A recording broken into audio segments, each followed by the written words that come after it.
functions of membrane proteins. The lipids in the membrane in the plasma membrane of cells, they are very much similar of different cells. But the assortment of the proteins, that is very much different, and that has great influence on what the plasma membrane is doing and what the cell is doing. They are, for example, the channels. We are taking specific substances in or out through a hole. Most of these channels are selective. They are taking just one specific type of substance in.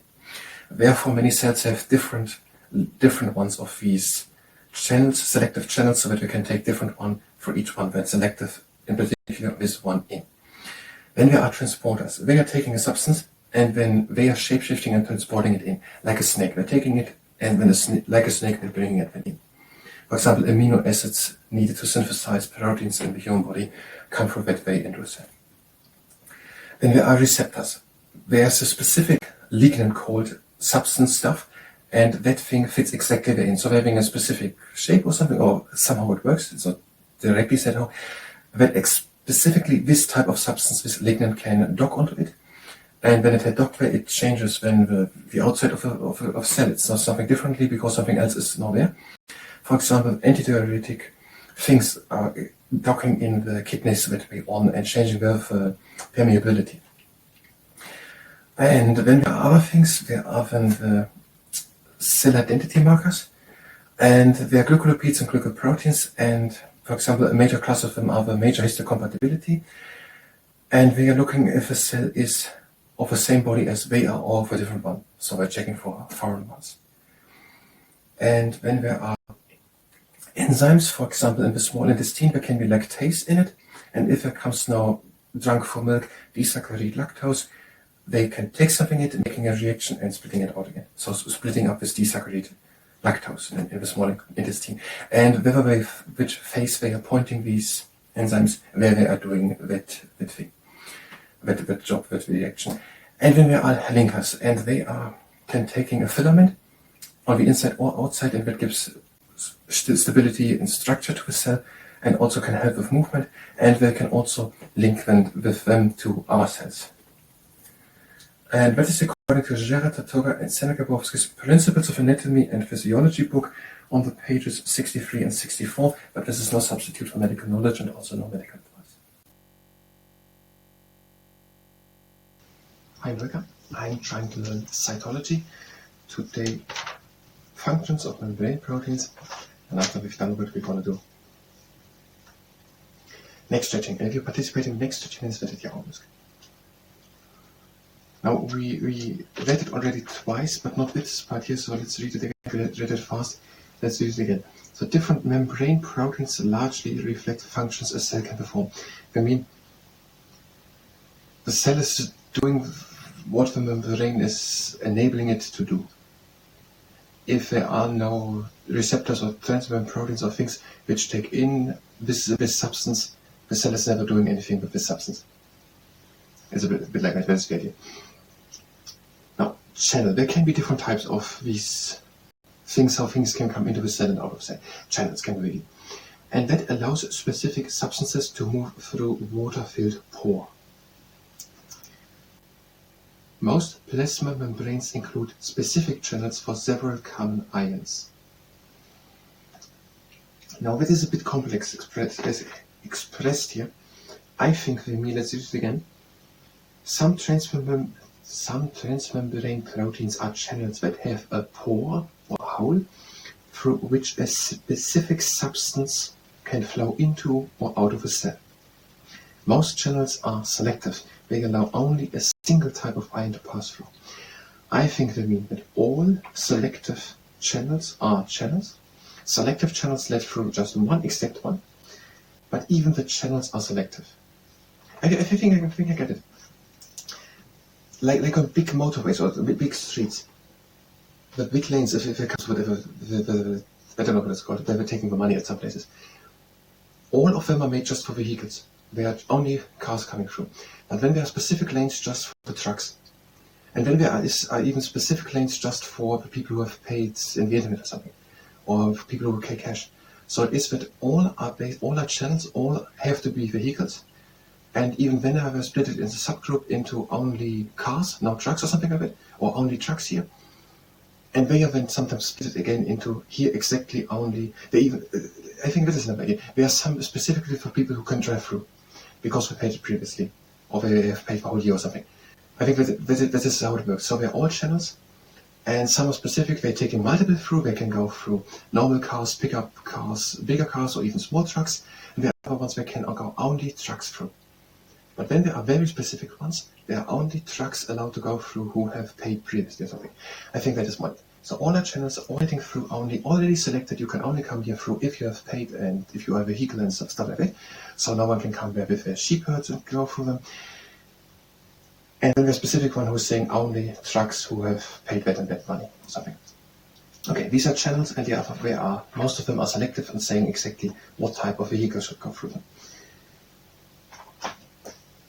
Transport hardware. Transports, they are transporting specific substances across membranes by changing shape. For example, amino acids needed to synthesize new proteins enter body cells via transporters. So like a transporter bridge. The thing is taking the people or now the substance into it, and when the bridge is changing its structure, it is taking the people up and brings them over and sets them down again. Or like a gondola or something. Within the modes. So we're taking them, the thing itself is changing its position and transports them over. For example, amino acids needed to synthesize new proteins enter body cells via transporters. If I'm able to say that amino acids are transported like that, they are used to make new proteins. Receptors are there. Recognize specific ligand and alters cell's function in some way. For example, antidiuretic hormone binds to receptors in the kidneys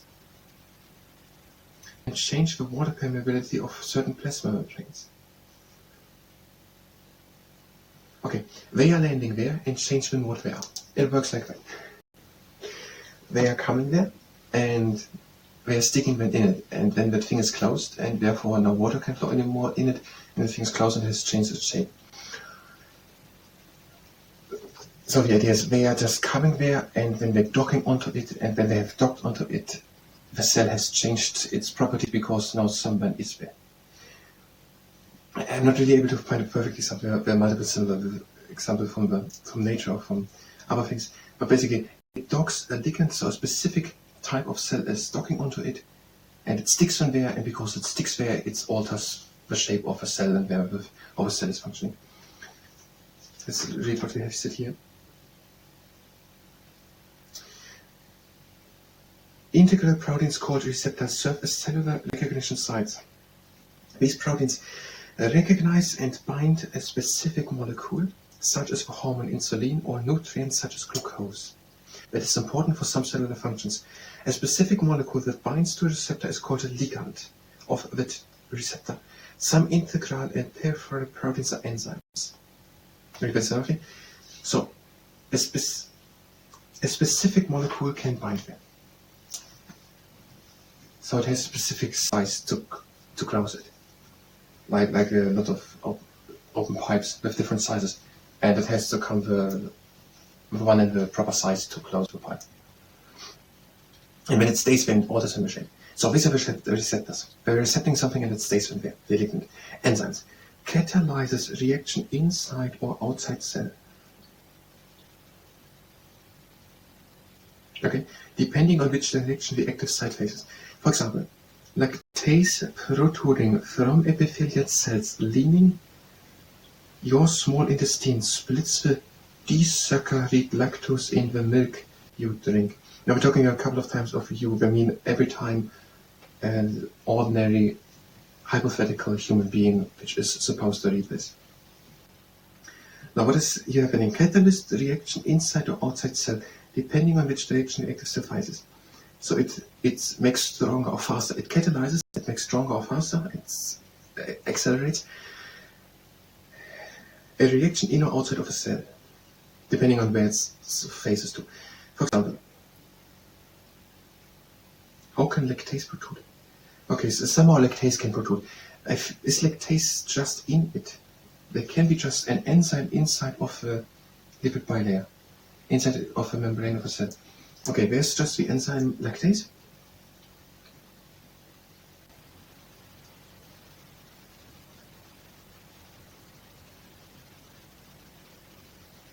That is the complex I think to understand without more information.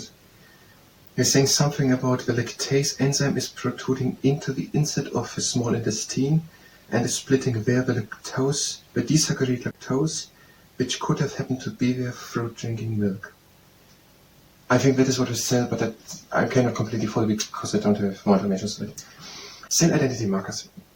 They are distinguishes. So what do we have for enzymes? There can be an enzyme, and depending on what side they are facing, they can take a substrate, this here written also, a substrate in and do something with it, split it up and let a product out. For example, lactase, the enzyme lactase could stick there, but I don't have the background information. What the enzyme lactase and lactose is and so on. Lactase could be stuck in there, taking in disaccharide lactose and splitting it into something. Okay, cell identity markers. Distinguishes your cells from anyone else's unless you are an identical twin. An important class of such markers are the major histocompatibility MCH proteins. Okay, they are cell identity markers. And they are able to distinguish the cells which are in the body from cells which are born from the body and which the cell identity marker was born from it as well, or if they are foreign ones. And an important class of such markers are the major histocompatibility proteins, MHC, major histocompatibility proteins, histocompatibility. Okay, whatever, there's some things in it, and they can make a little scan of other cells and look whether they are from the same body as the cell identity markers are, or if they are from a foreign one. Linker. And cross filament inside and outside to the plasma membrane, providing structural stability and shape of the cell. May also participate in movement of the cell or links two cells together. Linker. So we're taking some filament. We're taking some stuff. That is actually easier to understand. We're taking something which can happen outside or inside of a cell, where for some reason, I don't know what we call it, some sticks which are in the ocean, some trees sometimes fall into the ocean, and there's this wood drifting around for I think even centuries, sometimes, I don't know, for years. Okay, there's for some reason a filament in the water, in the extracellular fluid, or in the cytosol in the inside. And they are taking it, they're finding it, and they want to keep it. And we're giving them structural stability and shape to the cell. Okay, and there are many of them, and they are long, 3 bugs in them, and one person takes it here, and then 10 meters away, another person takes such a long tree stump, and they're both holding onto it, and without really knowing it, they're giving them stability among each other. Okay, these are linkers. And that can even link two cells together. If someone has the other end of another cell, then they're sticking together, like a bridge. And we can participate in movement. If everyone is taking something, the cell gets larger and that accumulates. Whatever, we are through that now. If you were here for cytology, you can go directly to the next part of cytology. And we're going to do at least one presentation about the functional things, maybe even two. The second one where we explain it, and another one where we list these 6 or 7 things there. So we're going to come back to that and make 1 or 2 presentations about it. If you stay here and participate in the Neckstretching, wenn es mit dir ausgeht. I have a feet standing short of wide apart, breathe in and release with the fingertips as far to the sides as possible. Out and down. And in and up. It's driftwood.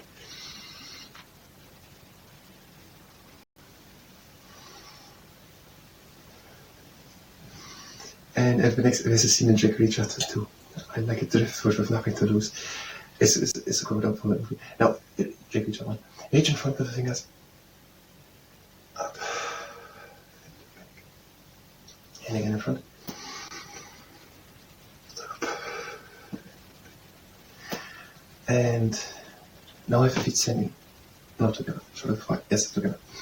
Arms to the sides and circle it around. And change. And up. And shoulder to right apart and into, no, just stand. Tall up, shoulders back, calm, and breathe in. And slowly and calmly turn the head over to one side. Bring the chin down to the chin. Breathe again in, lift the gaze. And out, bring the head over to the other side. Breathe again in. Out, chin down to the clavicle. Breathe and lift the gaze. And out, turn it over to the other side. Breathe again in. Halfway out, and then circle the head over to the other side.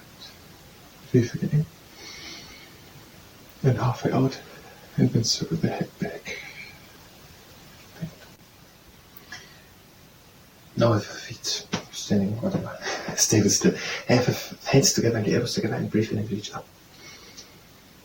Out and down. In and up. Out and down. And breathe in the hands back.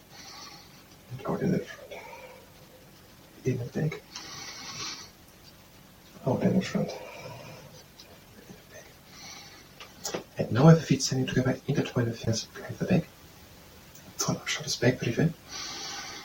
And out, turn the head over to one side, chin and clavicle, and pull the hands down to the front. Breathe in, lift the gaze. Turn it over to the other side. Breathe again in. Out, chin down onto the clavicle, pull the hands down to the ground. Breathe in, lift the gaze. Back into the middle. Have the legs standing, shoulder width apart. Intertwine the fingers behind the back. Bring them out to the side, tall up, shoulders back, breathe in. And out. Bring the head over to one side, chin down to the clavicle, and pull the upper shoulder in and down. Breathe in, lift the gaze. Turn the head over to the other side, hands over to the other side, breathe in. Out, chin down onto the clavicle, pull the arm in and the shoulder down. Breathe in, lift the gaze. Back into the middle. And breathe in the arms up. Lean back and draw the shoulder blades together. In and up. Intertwine the fingers and reach high. Breathe out, reach in front, hold up the back. In and up. Change the intertwine. Out in the front. In and up. Out, lean back with the long arms, draw the shoulder blades together. Elbows down. In and up. Long arms, in and up, out the hands down, breathe in the hands up, bring the hands to touch and lower them down to heart center. Let's pause for neck stretching. Thank you very much and until next time.